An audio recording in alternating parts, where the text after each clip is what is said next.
Poetic club इचलगंज की ओर से आप सभी को राम राम। सबसे पहले यहाँ जो बैठे हैं कवि, उनके लिए बुद्धि प्रकाश दादीज और डॉक्टर सुनील जोगी की कुछ पंक्तियां जो खासकर कवियों के लिए है वो आपके सामने पेश करता हूँ कि कविता पीड़ा पंत प्रसाद निराला है। कविता पीड़ा पंत प्रसाद निराला है। कविता जो मीरा ने पिया वो जहर का प्याला है। कविता है खेतों में लहलहाती फसल। कविता है खेतों में लहलहाती फसल। कविता है श्रमिकों का पसीना असल। कविता जो कान्हा ने की वो परजोरी है। कविता जो कान्हा ने की वो परजोरी है। और कविता माँ यशोदा की लोरी है। कविता आशा है निराशा है। कविता आशा है निराशा है समाधान है समस्या है। कविता आशा है निराशा है समाधान है समस्या है। और कविता तो इन कवियों की कठिन तपस्या है। कविता के रूप अनेक है।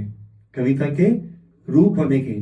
जब ये मंदिर में गाई जाती है तो भजन बन जाती है, दरबारों में गाई जाती है तो चारण बन जाती है, और रंगों के बीच गाई जाती है तो होरी बन जाती है।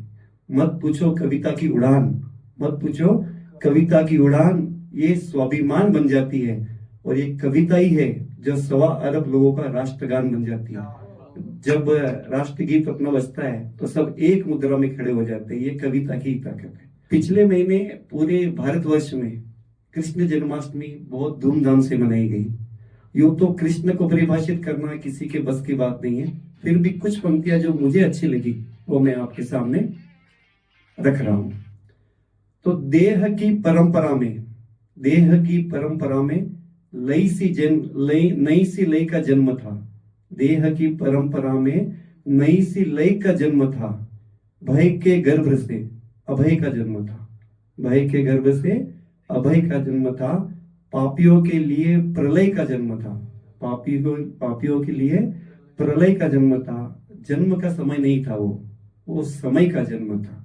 जन्म का समय नहीं था, समय का जन्म था।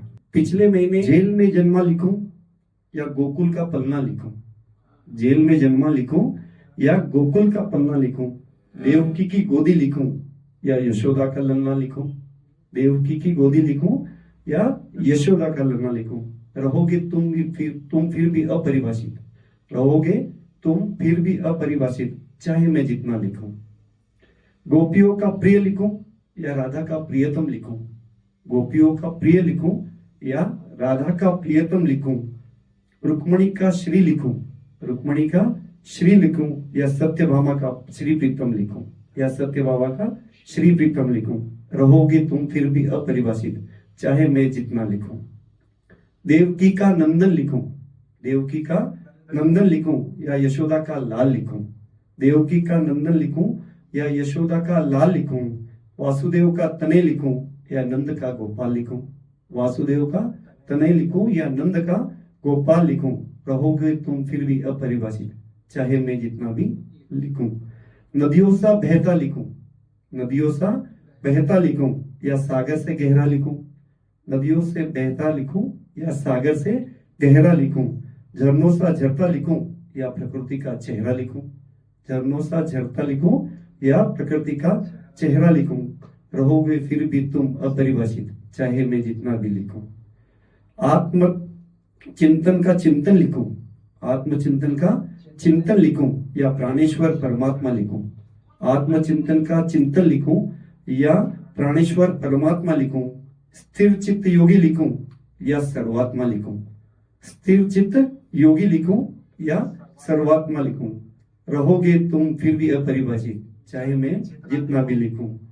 कृष्ण तुम पर क्या लिखूं, कितना लिखूं। कृष्ण तुम पर क्या लिखूं, कितना लिखूं। रहोगे फिर भी तुम अपरिभाषित, चाहे मैं जितना लिखूं, चाहे मैं जितना लिखूं। कृष्ण जन्माष्टमी की आप सबको हार्दिक हार्दिक शुभकामनाएं।